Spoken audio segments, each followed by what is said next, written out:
Honestly, part of what motivates me to finish this video I'm working on is all these people. I can't wait to see how angry they are about it. I can't wait. They're gonna be so angry. Oh God, they're gonna be so angry. It's gonna be so good. Content warnings for this video are going to include talking about Israel, the conflicts in Gaza, anti-Semitism, transphobia, and general just sex talk. There's probably a content warning or two that I missed, but if you've heard something about Ethan, just know that I might possibly briefly mention it, so just keep that in mind. Ethan Klein, primary host of the H3H3 podcast, has had his fair shares of ups and downs while being a content creator. It's not uncommon for a creator of his size to have what I can only refer to as a pendulum of acceptance, where sometimes a lot of people love and adore his content, and other times he's one of the most hated people on the platform. And this is because Ethan has a pretty bad habit of not thinking things through before opening his mouth. We all have had our moments of having a gut reaction to something, and in some cases this can lead to some pretty amusing little clips, and then learning later that the issues with the initial assumptions that we made. But whereas a mature individual might take this as a moment to listen to the criticism and learn from their mistakes, Ethan takes things like this as a personal slight against himself, and in most cases that I've witnessed, he just doubles down. And in the very few instances which I've seen that he's apologized for something that he's done, he then tries to twist it and find something else to be mad at the person that criticized him for. Hey there, I'm here to interrupt your regularly scheduled entertainment. When it comes to covering someone with a very large following, I always get a little nervous over the backlash I might get from their fan base, but then I remember that even negative comments and dislikes are still engagement to feed the algorithm, so I tend to shrug it off. I gotta make a dime while millionaires are being shitheads somehow, after all. If admitting that I make videos for a paycheck is going to anger you and have you call me a clout chaser, I mean, that's cool. You can mute the video and just leave a random emoji in the comments. Like I said, engagement is engagement, after all.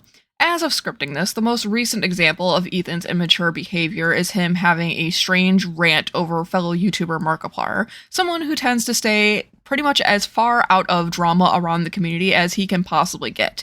Which is why I was a little confused what exactly Mark did to warrant this response that Ethan gave.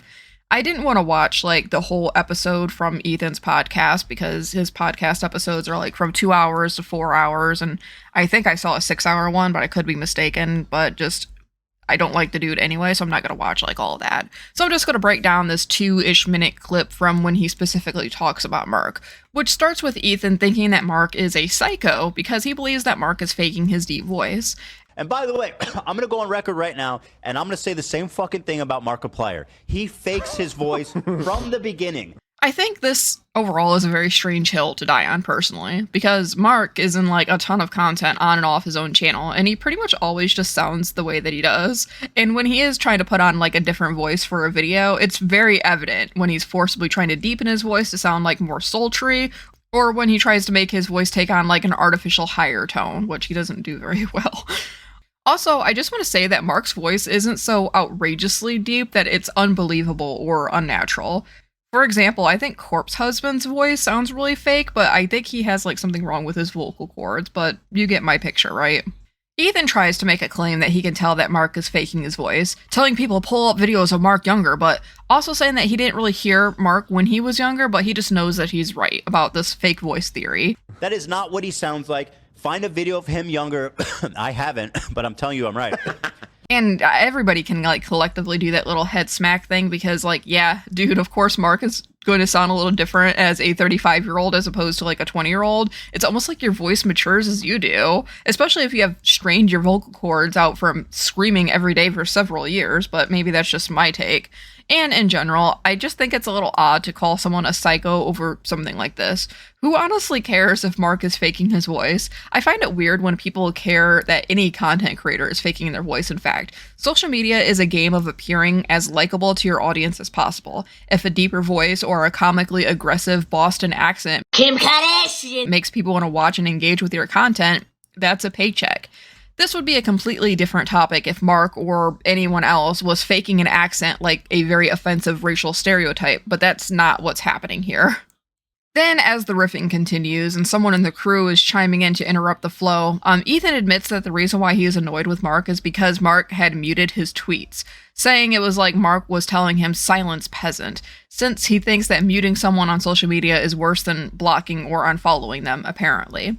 The people in the chat were already calling it. Ethan's just mad Markiplier blocked him. He didn't even block him. Yeah, I'm mad about that. He just he muted me, same thing. That's even worse than a block. That's like silence peasant. Now, you might be wondering what Ethan was tweeting that caused Mark to mute him, because as Ethan was discussing this, he was cut off in the 2-minute video clip. But not to worry, because some dedicated Twitter sleuths found the segment of Mark talking with his longtime friends in which he details why he muted Ethan. The most uncomfortable thing I've ever saw on Twitter was a tweet from Ethan Klein of H3H3. And I'm sorry for everyone that is reminded of this tweet, but it really existed, which was a GIF. And he said, every time Hila is ovulating, and it was a GIF of someone filling donuts. I think Boston cream donuts. I'm just like, oh, why? Ooh. Why would you do this? Why? And I'm just like, Ethan just wanted everyone to know he's hitting that. and man, he has been muted ever since. So, yeah, I don't blame Mark for not wanting to see tweets about how Ethan is fucking his wife. As Ethan continues for a moment about how he finds Mark annoying, he cites that no one in his stream chat was agreeing with him, which further annoyed him. I'm looking at chat. There's not one fucking person in this chat that's like, oh yeah, Markiplier's annoying. That annoys me. Boiling down to what I interpret as Ethan alluding to being jealous of Mark and trying to find fault with him as a person in order to justify that feeling. Die-hard fans of the H3H3 podcast will defend Ethan by saying that he's just joking, that this is a bit, which those are the comments that I saw like littered all over Twitter, citing that's why everybody on set was laughing along with what he was saying, and sure, that could be true, but it could also be true that it could just be nervous or uncomfortable laughter, and dude is bitching at clouds. Or because they feel obligated to laugh for the sake of their jobs. There has been rumors and speculation for a while now that Ethan just treats his crew like shit, so who knows? But regardless of whether or not this was a bit, this was a joke, don't take it too seriously, what I do know is that Ethan has a long history of actually being upset over rather dumb shit like this, like authentically upset. Like the time in which he was pissed off that Adam McIntyre was talking to his mom. This kid, I disengaged from this kid when he was creeping on my mom. During this situation, he was much more aggressive and calls Adam a creep, a rat, and a lot of other nasty names. To this little rat, Adam McIntyre. Fuck this dude, by the way. Adam came out shortly with receipts showing that while he was only 18, Ethan's mother was the one that was talking about Adam first. This was even before she had messaged me. So let's remember what actually happened here, right? I have to call out on. Oh, wait, there's a forget it. guy Okay, by we're- the name of Adam McIntyre who's a cutie pie. He's Oh, really God. sweet. Okay, I know And- who he No, is. he's not actually. PewDiePie. No, No, oh no. I know who Adam he is. Yeah. He's cute as a button. Well, let's throw a picture of him. I know who he is. Very nice young Irish lad. My mom. Yes. I think he's adorable. Okay. And he Shout out for my mom. And he explains things. And then there's this other guy called. So I just wanted to include that also. Anyway, on with the video. Then she was the one to initiate one-on-one contact with Adam and even sent Adam's mother a PR package of Teddy Fresh merchandise. Ethan said I was creeping on his mother and trying to befriend her, which is so inaccurate. Donna started mentioning me first on the Family's podcast, if you remember. And then she followed me, and then she privately reached out to me first. Donna reached out to me first. Not the other way around. And she gave me her phone number. I never gave her my phone number. And if you're all going to play the card, which I'm seeing a lot of people saying, well, Donna is a lot older. Well, I was 18. I just turned 18. So I wanted to keep it on Twitter. I don't know if Ethan doesn't know the full context, but mentioning this is so weird, and I would have never posted this if Ethan didn't bring it up, but please don't lie. Also, after this is when Donna sent my mother Teddy Fresh. Donna was the one who asked me to go to dinner. This entire fiasco seems to stem from Adam insinuating that Ethan was jealous that Trisha was starting to do well for herself after the Frenemies podcast ended. Again, Ethan only misses Trisha because Trisha is incredibly popular right now and her podcast is doing great. You dumb, silly fuck. First of all, Still believe it. With Ethan mentioning it was hypocritical that Adam was now apparently on Team Trisha, even though he had made comments about like the spawn of Satan or something in regards to Trisha and her child. This, of course, shows that Ethan would rather defend his honor from invisible threats than think about what's actually going on or do any research. Since Adam points out that the spawn of Satan thing was actually just an ongoing joke about Trisha's firstborn daughter Malibu being the reincarnation of Queen Elizabeth, that was like a trending meme all over the internet for a while, something that he said he actually discussed with Trisha. You're the one that called Trisha a spawn from Satan. If you want to talk about who's dick riding Trisha because she's popular, look in the...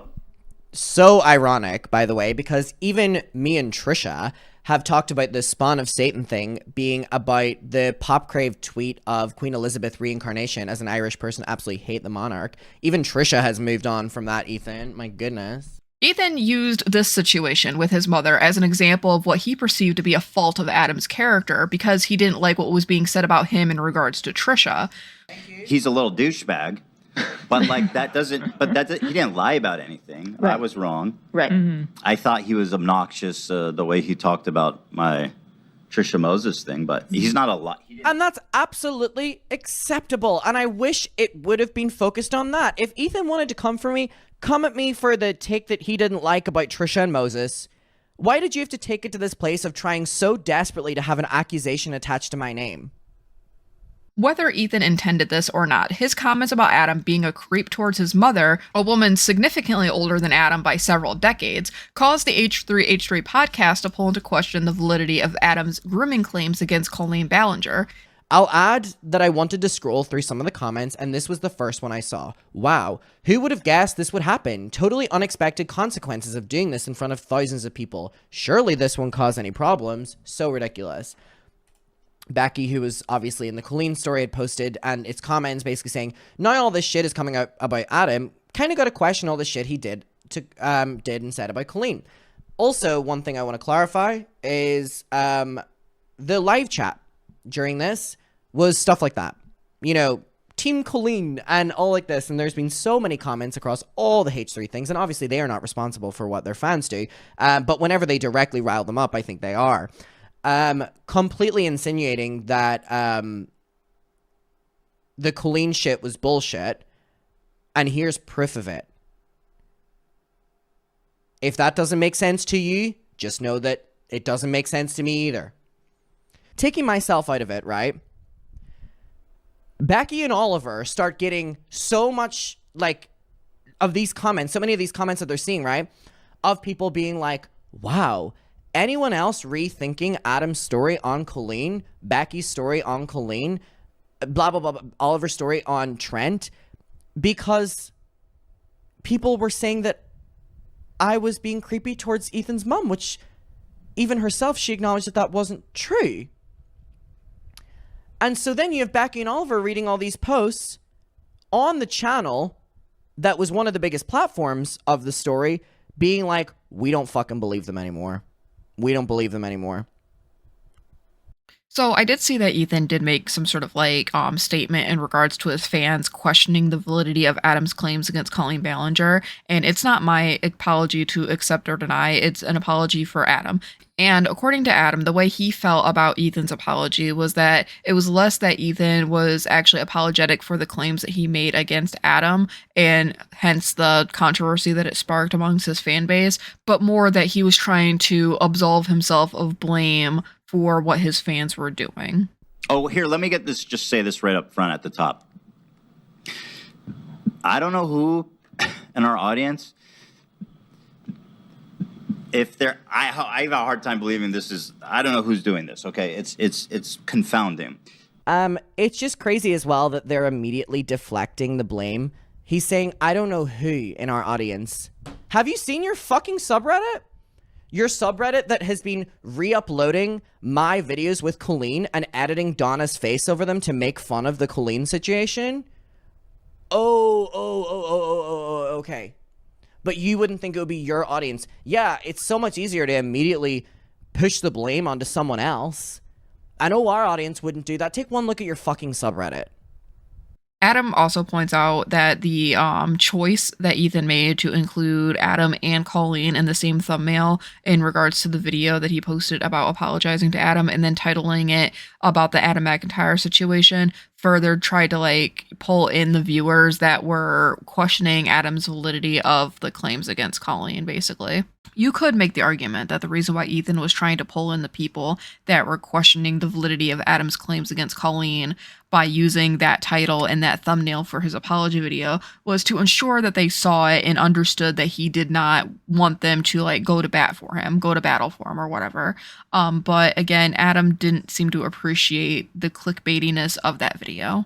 And I just find it incredibly frustrating that they've uploaded this, and obviously I believe that Ethan and Hila don't have much responsibility when it comes to this. I do think it is more like Love, like the social media manager, obviously knowing that it was a big part of the episode and doing it. But when you're vaguely titling it, we have to address the Adam McIntyre situation, and the thumbnail is of me and Colleen, and obviously in this they're saying that why are people that are not believing me with Colleen because of the Donna thing that wasn't even true in the first place are wrong. But when your title and thumbnail is of me and Colleen and Ethan talking, and it's the Adam McIntyre situation, and you've already set the preset to almost 1 million people that I am a liar and I prey on women, what the fuck do you think this looks like to people? It's titled in a specific way, and I'm sure Love did that for a reason of maximizing clicks. But fuck you guys. Seriously, like, fuck you guys. As they say, you can be completely 110% sincere in your apology towards someone, but that person that you wronged does not have to accept your apology, and you have to live with that. It's pretty commonplace for people to be hesitant to talk about Ethan and the H3H3 production as a whole because Ethan doesn't condone the behavior of his more dedicated fans. Ethan did issue Adam kind of a half-hearted apology about the accusations of being a creep towards his mother, and you can really tell that Ethan did not want to admit that he was provably wrong. Was that your whole conversation with him? You guys didn't talk about anything else? No, that was it. Okay. Well, I apologize to Adam. My mom misled me. I misled you? I'm just kidding. I'm just kidding. I was calling him a creep. Well, there it is, Adam. Do you have anything bad to say about him? You want to insult him? Adam? Yeah. No. Oh, okay. He seems like a sweet kid. Okay. Just checking. Did he make you feel uncomfortable at any point? Obviously, Dan. He never made you feel uncomfortable? No, he was a sweet kid. That's a shame. What's the cutoff part? But Ethan and his crew were more focused on being snarky about the situation and trying to crack jokes. They skipped around and didn't really comprehend the messages that Adam shared about the encounter with Ethan's mother. I'm confused now. Is she the blue or the gray? Here's the blue. Okay. Ethan, the reason that you created a hate mob against me was because you said that I was like fucking berating her to hang out with her and go to dinner with her and how creepy am I, and you're now seeing messages that I didn't fucking do anything and you're like yada yada yada. That's not how it fucking works. That's not how it fucking works. I understand that H3H3 is supposed to be like a comedy show, and I have no doubts that on occasion Ethan has the potential to be funny, but when you are insinuating that someone is creeping on your mother, a serious allegation, I think they are due the respect of a more serious response to them defending themselves, especially when your fan base is known for online harassment and doxing people. Just the same as people will defend Ethan by saying, oh, it's just a joke, those same people also don't seem to really register when Ethan is joking about something, and thus that leads to a lot of the harassment that I mentioned. This problem of Ethan being more focused on making fun of and shitting on his critics is another aspect of repeat behavior, with him making a response to Mika's rhetoric, a response that opens with him making jokes that she looks phobic, whatever the fuck that's supposed to mean, and jumps to the immediate conclusion, not even a few minutes into her video, that she was anti-Semitic. I do get anti-Semitic vibes, and I know people laugh when I say that, but I'll show you. There's a lot here. There's another part that it's very like, uncomfortable. What are you doing? Yeah. He makes comments as if he's watched the video himself, and honestly, it's apparent to me that he didn't. The other guy in his crew, I think his name is Dan, who is also making comments about Mika, might have actually watched the video, but I definitely don't think that Ethan watched the video. I also think it's funny when bigger content creators will punch down on smaller creators, talking about they are only getting talked about because the smaller creator is after clout. Let's take a look at Mika. Get some nuance up in this bitch. who's totally not here to farm clout. And doesn't your podcast also regularly talk about trending topics, which is very often other people going viral for something? That's the game of social media. We're all chasing clout off each other. It's really not that big a deal. Ethan Klein has a pretty long history of raging when faced with criticism, and he often puts his foot in his mouth when it comes to social issues that he just doesn't understand. Ever since the genocide being committed against Palestine at the hands of Israel has become internet mainstream, Ethan has taken to assuming that everything negative being said about him has been due to anti-Semitism, no matter how minor or in good faith the criticism has been. I acknowledge that Ethan probably does get a lot of anti-Semitic hate. I would have a harder time believing a person from an oppressed or marginalized group didn't get hate. But not every critique of his character or his actions is due to anti-Semitism. Sometimes you just fuck up and do shitty things.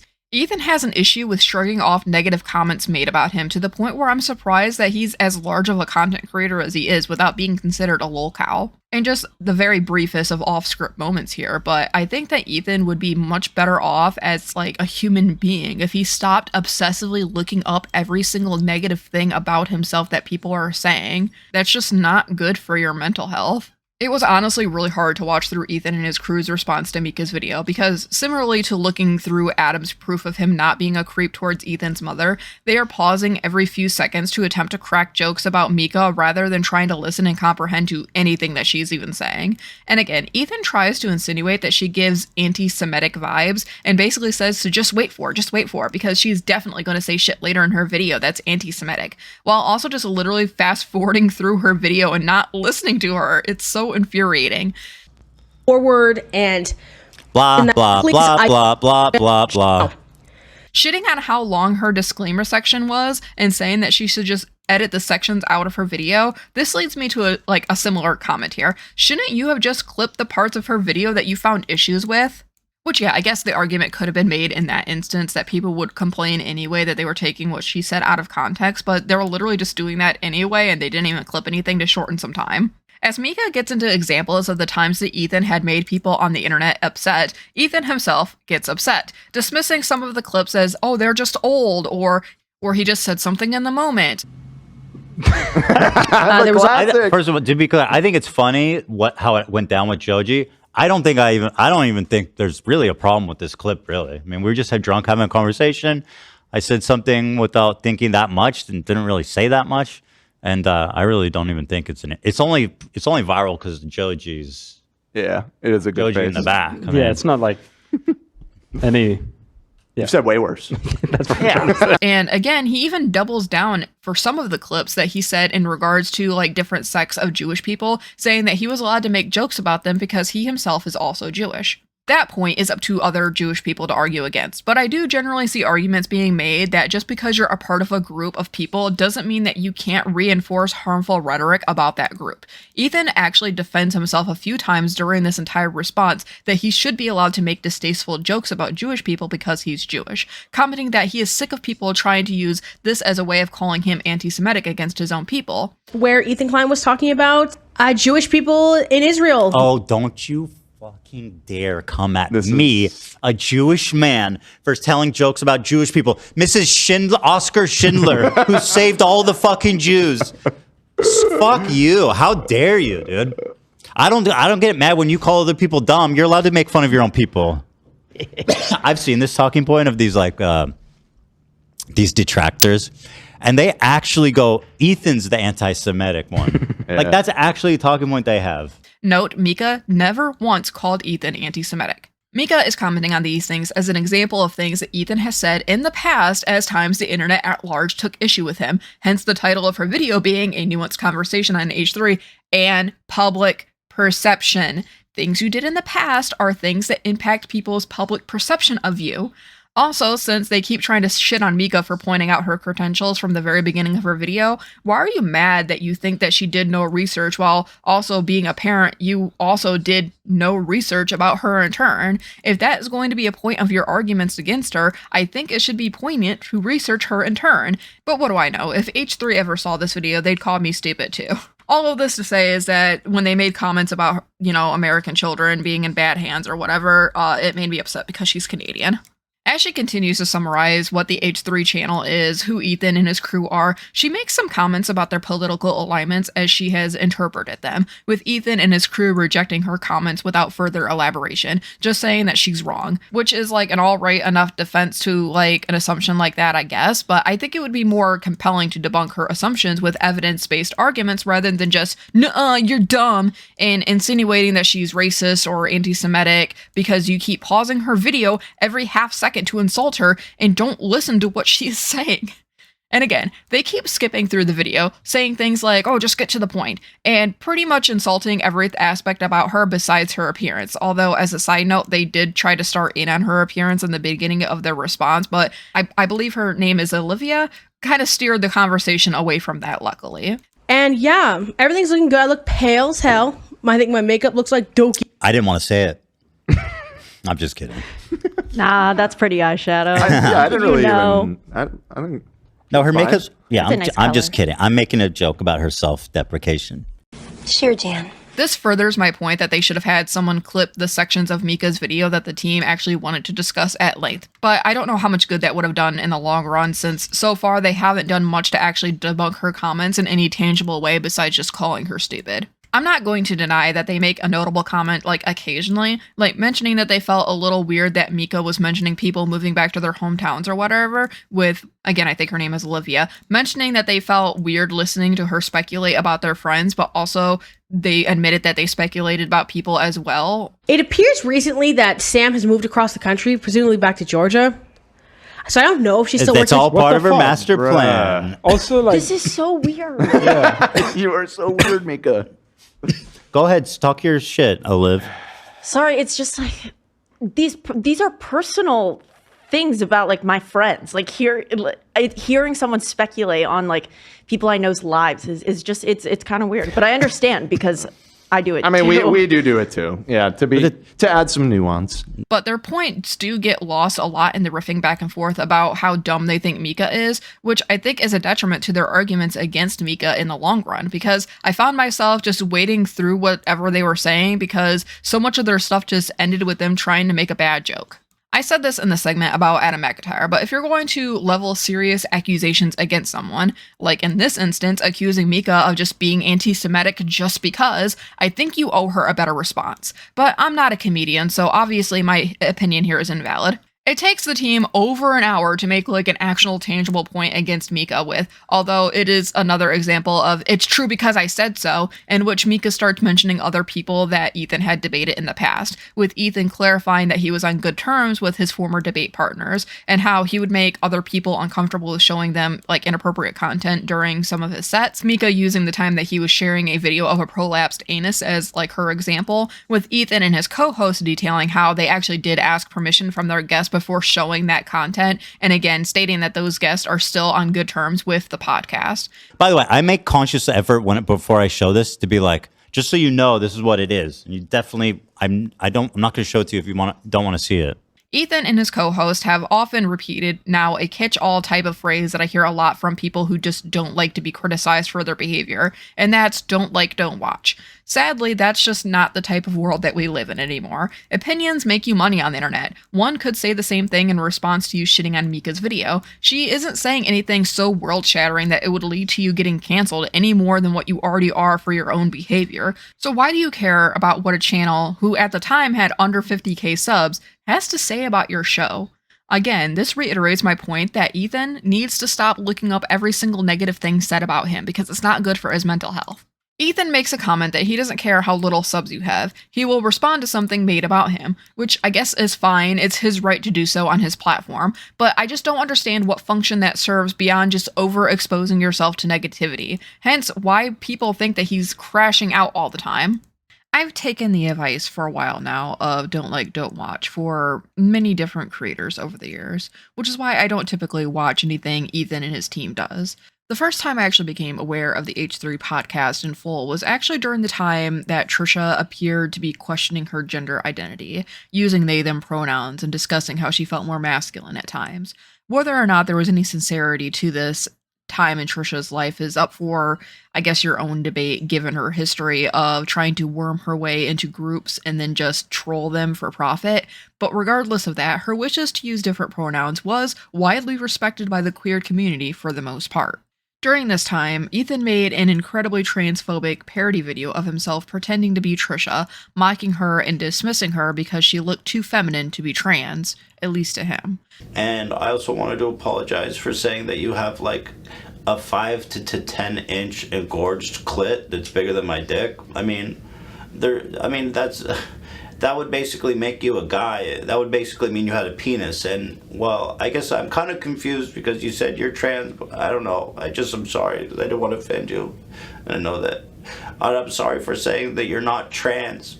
God, man, even though you have like cup F jugs that are always on display and not, that would make you, I don't know, but gender's all in the mind anyway, and I shouldn't.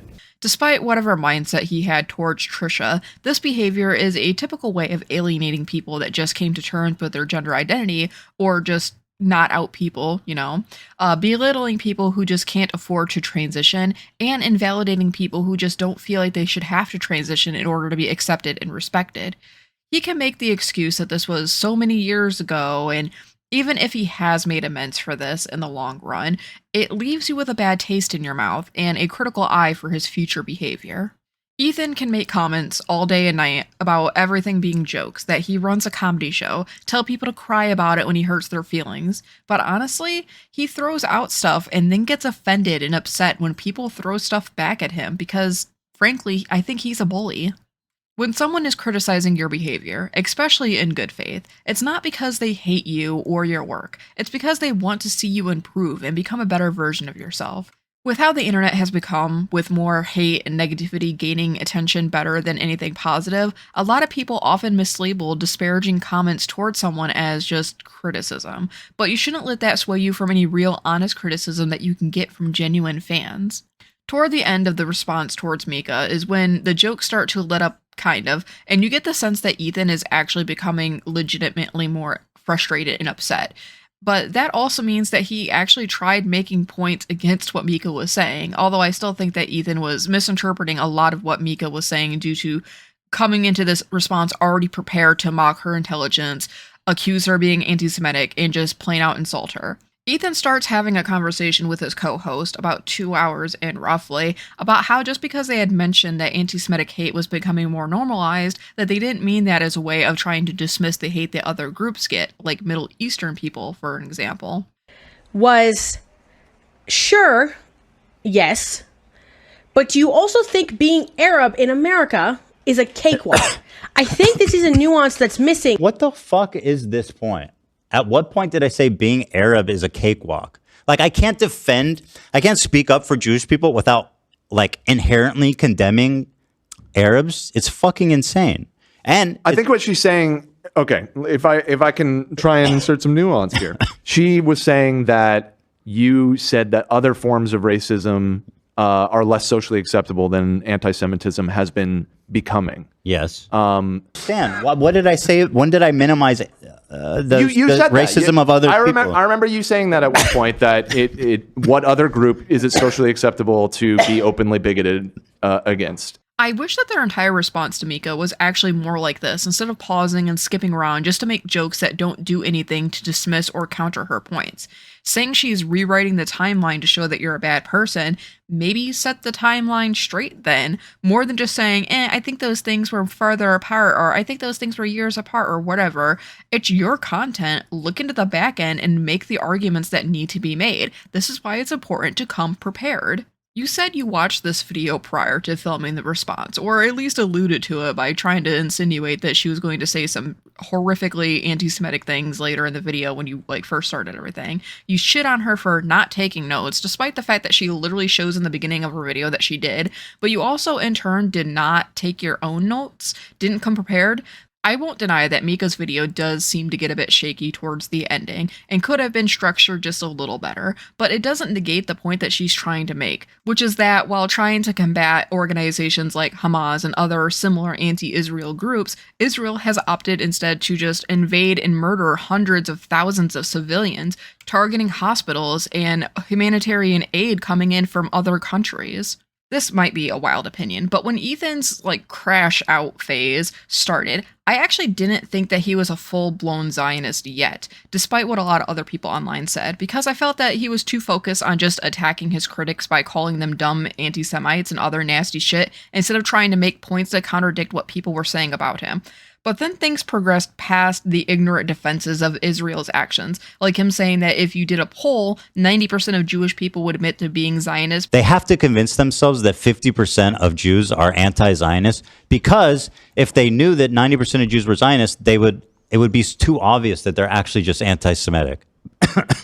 Look up polls.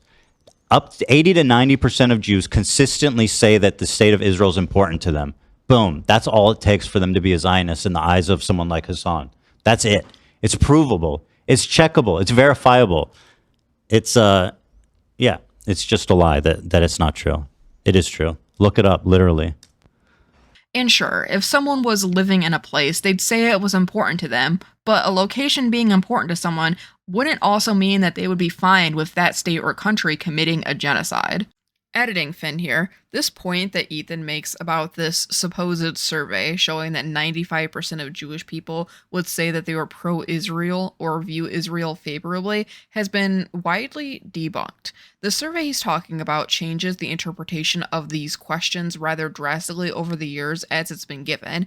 It went from questions like, do you view Israel favorably in a political sense, to turning more personal with, how attached are you to Israel, or something similar. Further, the original survey was done from 2015 to 2019 and was open to just the general public, not strictly given out to only Jewish people. Of the participants, they could only identify 128 people as actually being Jewish, which led to an incredibly large margin of error with the results. Especially when you consider that 128 people is just a comically low amount of people for this kind of survey that you're going to then try to use as your source and credit to prove that 95% of Jewish people would be pro-Israel. Additionally, they did not include the option of Jew of no religion, which are the people who identify as Jewish as a culture or ethnicity, but not with Judaism as their religion. It's also pointed out in this article here that these surveys don't give much wiggle room with the stances of these people participating in the survey. What I mean by that is that the answers are basically a dozen ways to say that you're pro-Israel, or one or two ways of saying that you're not, but they don't go into more nuance than that, which is something else they pointed out within the article, is that by phrasing the questions as whether you're pro-Israel or not, and not leaving much nuance with that conversation, also skewed the results because people kind of were pigeonholed one way or the other. Additionally, the survey, and thus the skewed statistics, was only done with an American participation pool, so while the survey can try to claim that 95% of Jewish people are pro-Israel or view Israel favorably, Ethan using this statistic as the broad scopes to elude that 95% of all Jewish people is also just not correct. This survey is also dumb to me because when it comes to the included sections of no opinion as an option to choose, they just took that out of their final calculations, which just further skewed the results. In conclusion to this editing addendum here, I tried to stay on topic and not ramble as much as possible. I think it's a little inauthentic to any points that you try to make about the current conflicts with Palestine and Israel by using a statistic from 2019, prior to the before-mentioned conflicts reaching the mainstream attention of American audiences, specifically the audiences that are now growing critical of you and your behavior. I've seen it a handful of times throughout this over 2-hour response to Mika, that if he could just think a little more critically, if he just breathes for a moment to collect himself. Her video was about the public perception of Ethan and his content and why people were no longer fans of his work, not her own personal beliefs of Ethan being a Zionist or being anti-Semitic himself or being anti-Palestine. She was just making the point that people can get that impression due to his own behavior, focusing more on edgy jokes about sensitive topics than taking a moment to think about how something might not land correctly. It's his show. He could do whatever he wants and say whatever he wants, and that's his business. But he shouldn't, in turn, get mad when people don't like what he has to say, when he admits that sometimes he purposely pushes the limit in the name of being a comedian. Are any of those people even doing comedy? Like, are they even in the same genre? Listen, lady, I'm pushing the envelope every day. Yeah, for I sure. am walking the line between PC and on my PC. I don't know. But I'm pushing the envelope. I'm grossing you out. Yeah, and I'm tickling your fancy and I'm making you laugh. That's part of what makes a great comedian. And I will tell you this, I am the last line of defense. I was told once that sometimes people who joke around about sensitive topics do so in order to gauge what you would be comfortable with, so that they would know that when the edgy humor stops being a joke, they know that you'd be on their side, and that's why it's important not to just let offensive jokes like that just slide. But also, I think that people that purposely push the envelope to see just how offensive their jokes can get before they get retaliation for said jokes, I think that they just overall lack empathy. But what do I know? Also, Ethan just doesn't even finish Mika's video, so there's that, I guess. There are tons of examples of Ethan being unable to handle when someone talks about him negatively or tries to challenge his viewpoints, like the time an artist had declined an invitation to work with the clothing brand Teddy Fresh, with him and Ila insisting that this artist was just anti-Semitic and refusing to work with them because they were Israeli. But when you look at the email they show, at least the one that I saw, it just says that they don't want to be associated with them or the brand or whatever. It didn't say it was because they were Jewish or Israeli or anything like that, so unless there was more back and forth with this artist that they're just not showing, this is just them throwing out an accusation into the wind with no base in reality. There is a million other reasons this artist could have rejected the opportunity to work with Teddy Fresh, one of which is this completely unhinged behavior right here. Then you get into Ethan's harassment of Hassan Piker and the handful of other creators whom have cited that they feel that at this point that Ethan was specifically targeting and punching down on pro-Palestine creators, specifically Middle Eastern creators, but when it's brought up that he seems wildly obsessive towards shitting on these creators, he cries out that he can't be anti-Palestine because he donated $6,000 to pro-Palestine charity causes. I'm not the only one to mention or point out that using charity donations as a shield is pretty shitty behavior, but also doesn't absolve you of involvement with the opposite narrative. For example, during the last election cycle, a lot of corporations actually donated to both the Democratic Party and the Republican Party, but just donated more money to the side that they actually wanted to win. So this would be like if those corporations came out with a response to the boycotts against them saying, but we donated such and such amount to Democratic causes. It doesn't absolve them from also donating to the Republican causes, you know what I mean? But funnily enough, you know who also donated to pro-Palestine causes but didn't brag about it to absolve himself of any controversy, and no one actually knew that he donated the money until he mentioned it in a members only live stream when someone asked if the anonymous donor for a certain charity cause was him? Markiplier, the person you called a psycho. Markiplier's psychotic like that. Like, he's a fucking psycho. You could tell. And so he is someone that can hold on. to Why? You can faking his absolutely voice. You can just tell. You can absolutely tell. Thank you for backing it. So he is a psycho. I could go into more examples of similar behavior that Ethan has exhibited about not being able to take accountability for his actions. I could go into about the beef between Ethan and Hassan, but honestly, I don't want to watch months and months worth of Ethan apparently bitching into the void, and frankly, it sounds just pretty exhausting.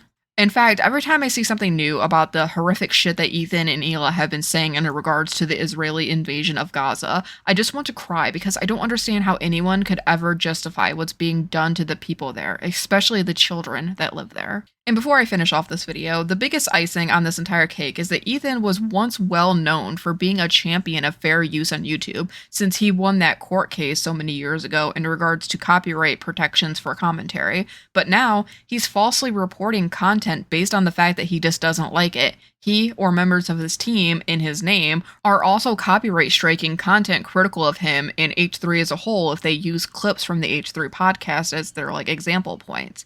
This video is probably already going to be too long, and there's so much more I didn't even touch on, like this housekeeper lawsuit that just came out, but this is already a lot more Ethan Klein that I want to watch for the next couple of years. But he is in what is being dubbed as his crash out era, so we might have to revisit him again if he says something else that I just want to cash in on. I think my final thoughts are this. If you live like everyone is out to get you, you'll always be surrounded by enemies. If you continue to do things to piss people off on purpose, don't be upset when they're pissed off at you. Anyway, like always, please be polite in the comments section. Be a good example of what an understanding community can be like, unlike Ethan. Engage with the video however you want, and subscribe if you want to stick around for a little bit. This video, like all of my content, is brought to you by Patreon. So thank you so much to Ippo, Alec, Ashley, and Mel for subscribing. Also, thank you to the channel member, Megan May. That's all for now. This is Finn, signing off until next time.